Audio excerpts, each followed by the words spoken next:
Bonsoir chers téléspectateurs. Le 13 août 1996, le violeur d'enfants et meurtrier belge Marc Dutroux était arrêté. Mais c'est seulement 7 ans et demi plus tard qu'il a été inculpé comme auteur principal, même s'il y avait de nombreux indices qui montraient qu'il était impliqué dans un réseau pédophile. Dès le début, l'éclaircissement des crimes a été massivement empêché et 27 témoins ont perdu la vie dans des circonstances mystérieuses avant l'ouverture du procès. Une survivante, Regina Louf, a raconté des sex-parties perverses impliquant des enfants et allant jusqu'au meurtre extrêmement cruel. On comptait parmi les auteurs beaucoup de hautes personnalités, comme des politiciens, des industriels, des PDG, des avocats ou des magistrats.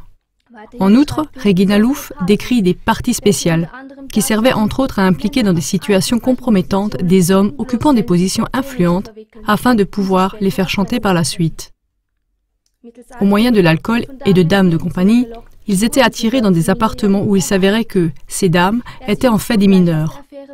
Celui qui ne sortait pas tout de suite de l'affaire était coincé et au moyen d'enregistrements vidéo, on pouvait le faire chanter dans tout ce qu'il déciderait. Mesdames et messieurs, jusqu'à aujourd'hui, le cas de Dutroux n'a malheureusement jamais été élucidé assez profondément.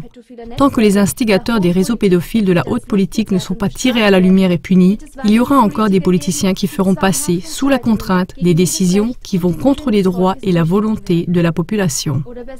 Ou plutôt, ils seront obligés de faire passer ces décisions.